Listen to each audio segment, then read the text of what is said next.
Cinema शौकीन सबका स्वागत करता है। आज हम बात करने वाले हैं जेम्स बॉन्ड फ्रेंचाइजी की 5वीं फिल्म के बारे में, जिसका नाम है यू ओनली लिव ट्वाइस। इस बार जेम्स बॉन्ड को मिशन मिलता है कि वो अंतरिक्ष में खोए हुए स्पेस क्राफ्ट को ढूंढे, क्योंकि अगर जल्दी से स्पेस क्राफ्ट को नहीं ढूंढा गया तो अमेरिका और रशिया के बीच युद्ध हो सकता है और ये युद्ध तीसरे विश्व युद्ध में भी बदल सकता है। कहानी की शुरुआत होती है और हमारे सामने अंतरिक्ष का दृश्य आता है और यहाँ पे हम नासा के एक स्पेस क्राफ्ट को देखते हैं जिसका नाम है जुपिटर 16। और अमेरिका वाले बहुत ही खुश हैं कि उन्होंने जुपिटर 16 को अंतरिक्ष में भेज दिया है। तभी अचानक ये लोग देखते हैं कि इनकी तरफ एक बड़ी सी स्पेसशिप आ रही है और अब देखते ही इस स्पेसशिप का मुंह खुलता है और वो जुपिटर 16 को निगल जाता है और फिर जल्दी ही गायब हो जाता है, जिसे देखने के बाद सारे लोग बहुत ही ज्यादा चौंक जाते हैं और अमेरिका सरकार के लिए बहुत ही बड़ा चिंता का विषय होता है, क्योंकि उन्हें लगता है कि जुपिटर 16 को रशिया ने चुराया है। इसीलिए अब 3 देशों की बैठक बैठती है जिसमें अमेरिका, रशिया और इंग्लैंड होते हैं और यहाँ पे अमेरिका रशिया पे आरोप लगाता है, लेकिन रशिया का कहना है कि अमेरिका का आरोप बिल्कुल ही बेबुनियाद है। तभी अमेरिकन कहते हैं कि अगले 20 दिनों में हम एक और स्पेस क्राफ्ट को अंतरिक्ष में छोड़ने वाले हैं और अगर इस बार हमारे स्पेस क्राफ्ट से कोई भी छेड़छाड़ हुई तो हम एक नए जंग की शुरुआत करेंगे। तब इंग्लैंड के अधिकारी बताते हैं कि हम जल्दी ही इस गुत्थी को सुलझा देंगे, क्योंकि जुपिटर 16 को जापान में देखा गया है और अब हम उसे ढूंढने की जिम्मेवारी MI6 को दे रहे हैं। और अब हमारे सामने हांगकांग का दृश्य आता है और यहाँ पे हम बॉन्ड को देखते हैं जो कि हमेशा की तरह अपनी अय्याशियों में लगा हुआ है, लेकिन इस बार बॉन्ड को अपनी अय्याशी बहुत ही महंगी पड़ जाती है, क्योंकि वो जिस लड़की के साथ इंटीमेट हो रहा होता है वो लड़की उसे बिस्तर के साथ एक जगह पे कैद कर देती है। तभी यहाँ 2 लोग आते हैं और बॉन्ड पे अंधाधुंध गोलियां चलाने लगते हैं। तभी थोड़ी देर के बाद यहाँ पे पुलिस वाले आते हैं और वो बॉन्ड को बाहर निकालते हैं तो उन्हें पता लगता है कि बॉन्ड मर चुका है। फिर ये खबर पूरी दुनिया में फैलने लगती है कि जेम्स बॉन्ड मर चुका है, इसीलिए जल्दी ही उसके शरीर को समंदर में समर्पित कर दिया जाता है। लेकिन समंदर की गहराइयों से 2 लोग जेम्स बॉन्ड की बॉडी को निकाल करके ले जाते हैं और ऊपर ले जाने के बाद शरीर से जैसे ही वो लोग कवर हटाते हैं, हम देखते हैं कि बॉन्ड के मुंह पे एक ऑक्सीजन मास्क लगा हुआ है और बॉन्ड अभी भी जिंदा है। फिर यहाँ पे बॉन्ड को बताया जाता है कि एम नीचे आपका इंतजार कर रहे हैं और अब बॉन्ड पहुंचता है एम के पास और बॉन्ड जैसे ही एम के पास पहुंचता है, एम बॉन्ड को पूरी बात बताता है कि नासा का जुपिटर 16 चोरी हो चुका है और अगर जल्दी से उस स्पेस क्राफ्ट को नहीं ढूंढा गया तो अमेरिका और रशिया में एक बहुत बड़ा महायुद्ध हो सकता है। और अगर हम अपनी सारी जानकारियों को देखें तो हमें पता लगता है कि वो स्पेस क्राफ्ट शायद जापान में है, इसीलिए तुम्हें अभी के अभी जापान निकलना पड़ेगा और ये केस बहुत ही बड़ा है, इसीलिए हम नहीं चाहते थे कि किसी भी मीडिया की नजर तुम पे पड़े, इसीलिए सबसे पहले हमने तुम्हें मृतक घोषित करवाया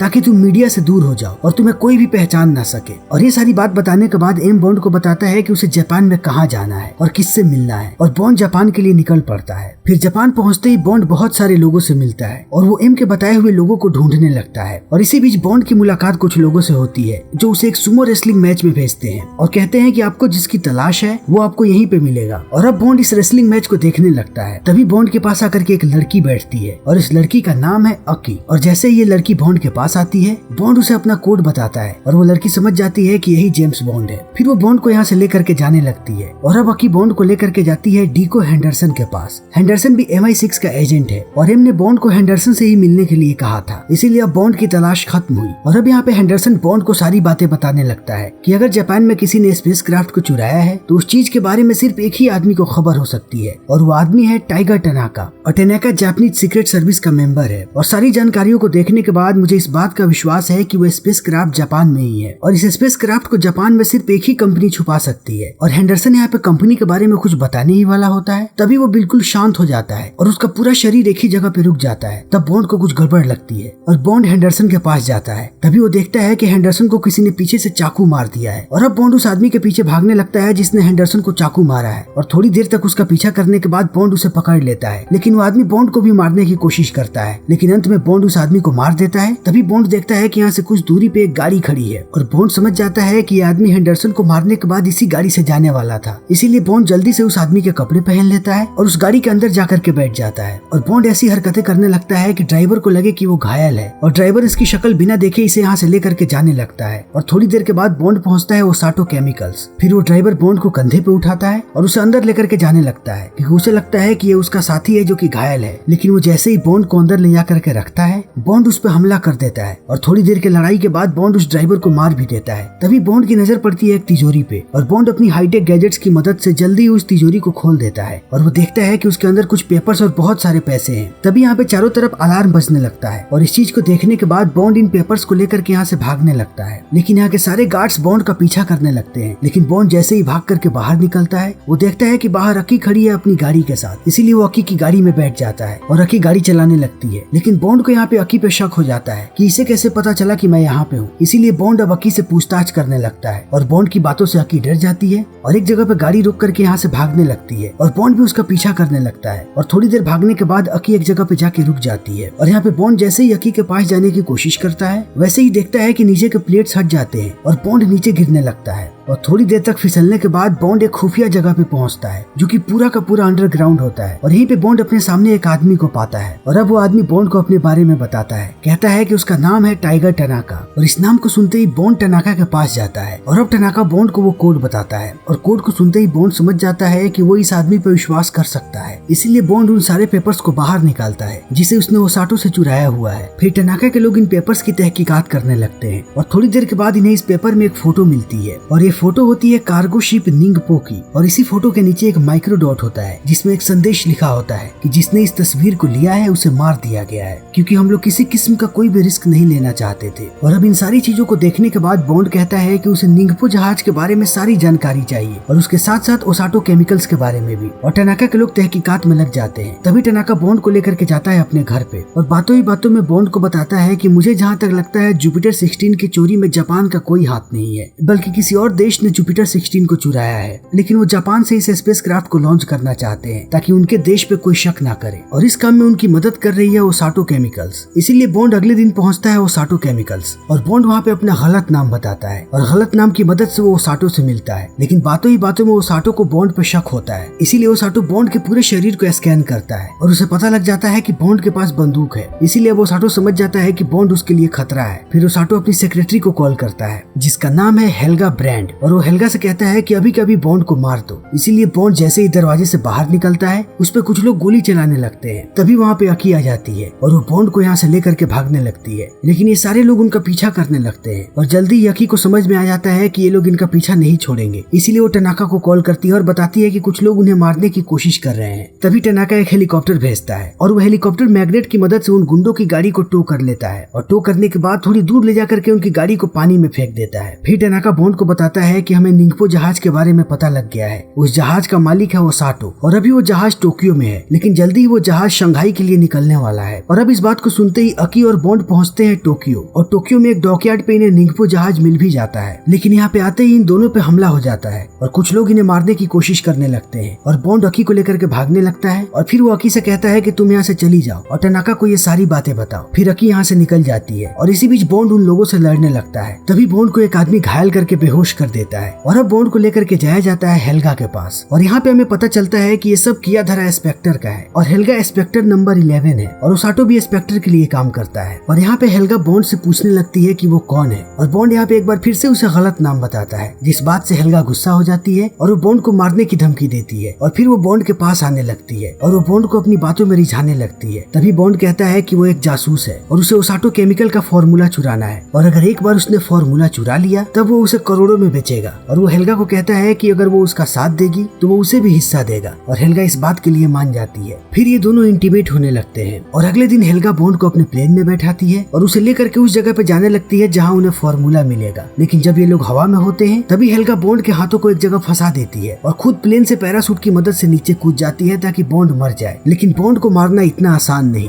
बॉन्ड जल्दी ही अपने हाथों को आजाद करवा लेता है और फिर वो प्लेन को चलाने लगता है और एक जगह पे प्लेन को लैंड करता है और फिर प्लेन से बाहर निकल जाता है। तभी ये प्लेन ब्लास्ट हो जाता है और सबको लगता है कि बॉन्ड मर गया। लेकिन बॉन्ड पहुंचता है टनाका के पास और टनाका यहाँ पे बॉन्ड को बताता है कि हमें निंगपो जहाज का पता चल गया है कि आखिर वो निंगपो जहाज में इतना सारा सामान भर करके कहाँ लेकर के जाते हैं। हमारे बहुत सारे आदमियों ने निंगपो का पीछा किया और हमें पता लगा कि ये सारा सामान एक आइलैंड पे जाता है, इसीलिए हमने उस जगह की कुछ तस्वीरें भी खींची और अब बॉन्ड इन तस्वीरों को देखने के बाद आइलैंड पे जाने के लिए तैयार है। तभी बॉन्ड की मुलाकात होती है क्यू से और क्यू ने यहाँ पे एक हाईटेक हेलीकॉप्टर बनाया है जिसका नाम है लिटिल नेली और अब इसी लिटिल नेली में बैठ करके बॉन्ड निकल पड़ता है आइलैंड की तरफ और उस आइलैंड पे जाते ही बॉन्ड की सबसे पहली नजर पड़ती है एक ज्वालामुखी पे। तभी बॉन्ड देखता है कि बहुत सारे हेलीकॉप्टर्स उसका पीछा कर रहे हैं और वो लोग जल्दी ही बॉन्ड पे हमला करने लगते हैं। लेकिन बॉन्ड के पास एक बहुत ही हाईटेक हेलीकॉप्टर है जिसे क्यू ने बनाया है, इसीलिए बॉन्ड जल्दी ही अपने सारे दुश्मनों के हेलीकॉप्टर्स को नष्ट कर देता है। तभी बॉन्ड के पास टनाका का कॉल आता है और टनाका उसे बताता है कि रशिया जल्दी ही अपने स्पेस क्राफ्ट को लॉन्च करने वाला है और हम सबको लग रहा है कि फिर से एक बार स्पेस क्राफ्ट चोरी होने होने वाला है, इसीलिए तुम्हें वहीं रहना चाहिए। इसीलिए बॉन्ड यहीं पे रुक जाता है। तभी रसिया अपने स्पेसक्राफ्ट को लॉन्च कर देता है और उनका स्पेसक्राफ्ट जैसे ही अंतरिक्ष में पहुंचता है, एक बार फिर से वही सारी चीजें होती हैं। एक बड़ा सा यान रशियन स्पेसक्राफ्ट को निगल जाता है और निगलते ही गायब हो जाता है। और अब रशिया को लगता है कि अमेरिका ने अपना बदला लिया है, क्योंकि अमेरिका पहले से ही रशिया पे आरोप लगा रहा था कि रशिया ने उनके स्पेसक्राफ्ट को चुराया है। इसीलिए अब रशियंस को लग रहा है कि अमेरिका ने उनके साथ ऐसा किया है। तभी हम उस यान को देखते हैं जिस यान ने रशियन स्पेसक्राफ्ट को निगला था। वो यान अब धीरे धीरे धरती पे आ रहा है और धरती पे पहुंचने के बाद वो यान उसी आइलैंड पे आता है जहाँ पे बॉन्ड आया हुआ है। और इस आइलैंड पे आते ही ये यान घुस जाता है ज्वालामुखी के अंदर और हमें पता लगता है कि इस ज्वालामुखी के अंदर एक पूरा लैब बना हुआ है और ये ज्वालामुखी स्पेक्टर का एक खुफिया अड्डा है। और उसके साथ साथ हमें यहाँ पे स्पेक्टर से जुड़े बहुत सारे लोग नजर आते हैं, जैसे कि स्पेक्टर नंबर 1 हेल्गा और ओसाटो। और नंबर 1 यहाँ पे अपने पास हेल्गा और ओसाटो को बुलाता है और वो ओसाटो को उसी बंदूक की तस्वीर दिखाता है जिस बंदूक को ओसाटो ने अपने ऑफिस में देखा था जब बॉन्ड उससे मिलने आया हुआ था। और नंबर 1 कहता है कि तुम्हें पता है इस बंदूक का इस्तेमाल कौन करता है? पूरी दुनिया में इस बंदूक को सिर्फ एक ही शख्स चलाता है और उसका नाम है जेम्स बॉन्ड। और तुम्हारे ऑफिस में जो आदमी आया था वो कोई और नहीं बल्कि खुद जेम्स बॉन्ड था। और इस बात को सुनते ही यहाँ के सारे लोग कहते हैं लेकिन जेम्स बॉन्ड तो मर चुका है। तब नंबर 1 कहता है कि बॉन्ड मरा नहीं है बल्कि ये MI6 की एक चाल है। और ये सब बताते ही नंबर 1 पूछता है कि क्या तुम लोगों ने बॉन्ड को मार दिया? और ओसाटो कहता है कि मैंने बॉन्ड को मारने की जिम्मेवारी हेल्गा को दी थी, लेकिन हेल्गा उसे मार नहीं पाई, बॉन्ड उसे चकमा देकर के भाग गया। और इस बात को सुनते ही नंबर 1 कहता है कि स्पेक्टर में गलती की सिर्फ एक ही सजा है और वो है सजाए मौत। और इतना कहते ही नंबर 1 हेल्गा को अपने पुल में फिकवा देता है जिसके अंदर मछलियां हेल्गा को मार देती हैं। और अब बॉन्ड को मारने की जिम्मेवारी दी जाती है ओसाटो को। और अगर ओसाटो ने जल्दी से बॉन्ड को नहीं मारा तो उसका भी वही हश्र होगा जो हश्र हेल्गा का हुआ है। तभी दूसरी तरफ हम बॉन्ड और टनाका को बात करते हुए सुनते हैं और उनकी बातों से हमें पता लगता है कि स्पेक्टर जो चाहता था वो काम हो चुका है और अब रशिया और अमेरिका में कभी भी युद्ध हो सकता है। इसीलिए बॉन्ड कहता है कि हमें जल्दी से जल्दी इस गुत्थी को सुलझाना पड़ेगा। और मुझे लगता है कि उस आइलैंड का सारा राज दफन है उस ज्वालामुखी के अंदर, इसीलिए हमें जल्दी से जल्दी उस ज्वालामुखी के अंदर जाना चाहिए। लेकिन अंदर जाने के लिए हमें बहुत सारे लोगों की जरूरत पड़ेगी। और इस बात को सुनते ही टनाका कहता है कि मेरे पास मेरी निंजा आर्मी है और हम उन्हीं की मदद से ज्वालामुखी के अंदर घुसेंगे। और अब टनाका बॉन्ड को अपनी निंजा आर्मी दिखाने लगता है और टनाका बताता है कि उसके पास कुल 100 निंजा है। और अब यहाँ से इनकी प्लानिंग आगे बढ़ने लगती है और फाइनली ये लोग निश्चय करते हैं कि ये लोग पूरे आइलैंड को घेर लेंगे और टनाका के सारे निंजा उस आइलैंड के एक गाँव में जाएंगे और सब ऐसे व्यवहार करेंगे जैसे वो वहीं के निवासी है। और उसके साथ साथ उस गाँव में टनाका भी होगा और टनाका जेम्स बॉन्ड को कहता है कि उन्हें भी जापानी बनना पड़ेगा और उसके साथ साथ उनकी शादी कराई जाएगी उसी गांव की एक लड़की से, जो कि उस गांव की लड़की नहीं बल्कि टनाका की एक एजेंट है जिसका नाम है किसी सुजुकी। और अब ये लोग अपने प्लान को आगे बढ़ाने लगते हैं। इसीलिए सबसे पहले बॉन्ड को जापानीज बनाया जाता है, वो भी मेकअप की मदद से। और अब बॉन्ड एक पूरा जापानी बन जाता है और जापानी बनने के बाद बॉन्ड और अक्की दोनों इंटीमेट होते हैं। फिर जब वो दोनों रात में सो रहे होते हैं तभी वहाँ पे एक आदमी आता है और वो ऊपर से बॉन्ड के मुंह के अंदर जहर डालने की कोशिश करता है। तभी वो जहर चला जाता है अक्की के मुंह के अंदर और अक्की मरने लगती है। तभी बॉन्ड की आंख खुल जाती है और वो उस आदमी को देख लेता है और तुरंत उसे मार देता है। और उसे मारने के बाद वो जैसे ही अक्की के पास वापस आता है वो देखता है कि अक्की मर चुकी है। तभी वहाँ पे टनाका आता है और कहता है कि हमें जल्दी से जल्दी इस गुत्थी को सुलझाना पड़ेगा क्योंकि कोई हमें रोकने की कोशिश कर रहा है। लेकिन अब यहाँ से बॉन्ड के सर पे खतरा मंडराने लगता है। अगले दिन बॉन्ड जब निंजा आर्मी के साथ ट्रेनिंग कर रहा होता है तभी निंजा की वेश में एक आदमी चला आता है उसके सामने जो बॉन्ड को मारने की कोशिश करता है। लेकिन बॉन्ड बड़े ही चालाकी के साथ उसे मार देता है और ये लोग अपनी प्लानिंग को आगे बढ़ाते रहते हैं। इसीलिए अब इनका अगला कदम होता है कि ये लोग बॉन्ड की शादी कराएं और जल्दी ही बॉन्ड की शादी करा दी जाती है सुजुकी से। और बॉन्ड अपनी पत्नी के साथ पहुंचता है आइलैंड पे और यहाँ आते ही बॉन्ड को पता लगता है कि अभी अभी इस आइलैंड पे एक लड़की की मौत हुई है। फिर जब रात में बॉन्ड सो रहा होता है तभी उसके पास टनाका आता है और बताता है कि अमेरिका जल्दी ही एक और स्पेस क्राफ्ट छोड़ने वाला है और अगर इस बार उनके स्पेस क्राफ्ट के साथ कुछ भी हुआ तो युद्ध होना तय है। और टनाका यहाँ पे बॉन्ड को बताता है कि उन लोगों ने पूरे आइलैंड को छान मारा लेकिन उन्हें कहीं कुछ भी नहीं मिला।